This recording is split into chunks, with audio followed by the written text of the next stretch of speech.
So Kusila Mnangagwa is reported to be the incoming president after Cap 3 has been passed. Hanzi Mudara ada kusira mukadzi wake chigaro. As soon as Cap 3 hanzi ichingonzi yapasa, iye achabva apa ma-health reasons achabva aita sei obva apa mukadzi wake kuti achiita iye president. Mohadi hanzi ndiye wada kuti aite vice president, acting vice president, and then zvese izvozvo vachiitira kuti vabloke Chiwenga kuti asapinde. So plan yavo ndeyekuti Mai Mnangagwa izvezvi vari kutovaguruma, vari kutoda kuti vapinde ivo pachigaro. I don't know how far true it is, but Sisi has been moving around doing some charity work, going to prison, visiting Ana Ronald, vakashaikirwa vaivai vanga vachingo, like, girl is just kumirizika. Hamenuka kumirizika kavari kungoita. So kasina mbobvira taona since 2017 vapinde muoffice. Muri kumbozvionawo kuti amai ava vada kungonzi vari right, vanhu vakawanda vachingovaomberera maoko vachita sei off late. Ndo zvavari kuita. Vari kuda kungoenda unobatsirapo vachindonodaiso uko vachinoita sei. Vari kunyanyisa kumirizika zvavasati vamboita. Hanzi vari kuprepare kuti ivo vazongoiswa pachigaro. Do you remember when wa Grace? Just before coup. Muri kurimember here? Muri kurimember? Achiti kazembe, stop it. Yeah, chichi muri kurimember. Ndo vaida kuiswa kapaipai pachigaro.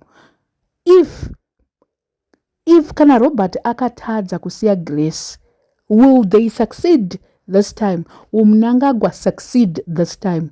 But chinondishamisa ndechekuti vakabvisa Bob, vakamubvisira the same thing, vaona plan yake kuda kusiyira Grace pachinzvimbo, but ndo zvaakuda kuita the same thing. Izvozvo ndo zvaakuda kuita.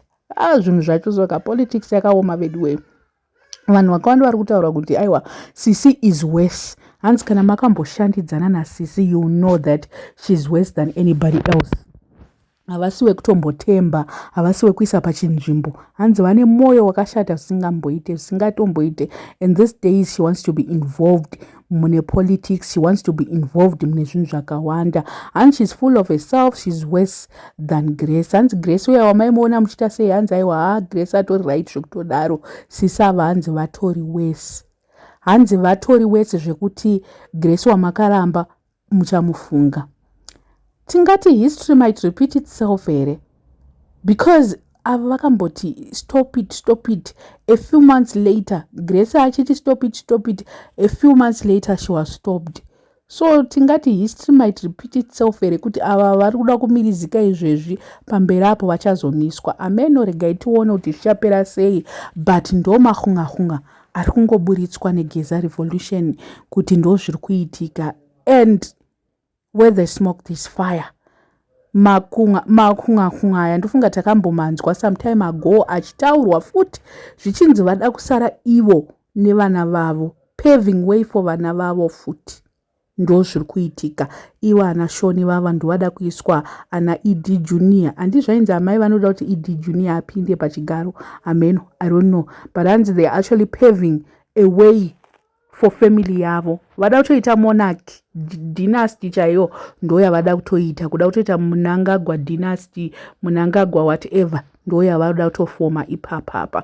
So let me just look at some of the tweets that are here. And Sisi Ava is full of herself, she's worse than Gire, and will not allow her nonsense. Ngatonge kumba kwa hanzi kwavo ikoko. That one is worse than Jezebel. Ask those who work with her. Muri kuzvinzwa. President vako shamwari hapana zvekuita, tinongotongwa. Asika aifunga kuti Grace Mugabe achazorora ndiani. Nzira takamboifamba iyi hapana chitsva pasi pezuva. Hongu ane vana vakawanda asi hatisi vana vake tose. Muri kunzwa kanyaya dzacho. Kupinda havo aiwa vanhu havasi kuda kuti vapinde. Inenge iri big mistake chaiyo vakanzi vapinda vanhu ava. Anyway, let's just wait and see kuti zvichapera sei, zvichapera kupi, zvichaita here. Will makuhwa aya come to pass? Because mukada kuzvitarisa ndezvekuti amai vava mazuva ano kupolitics, she wants to get involved, and takanzwa kuti ndo vanenge vachitoita ma-decisions behind the scenes, because vari kuona kuti mentally murume wavo hasisiri right to make ma-decisions. Cabinet inenge chito approacha iwo amai ndo vanenge vachitonzi vari kuita madecisions, vari kuzoita sei. So kumirizika kwamuri kuona vachiita these days hanzi is because of izvozvizvi ndo zvavari kuitira kuti anytime ndo vanosara vari pachinzvimbo. I don't know what you guys think. Let me know in the comment section what are your thoughts panyaya iyi.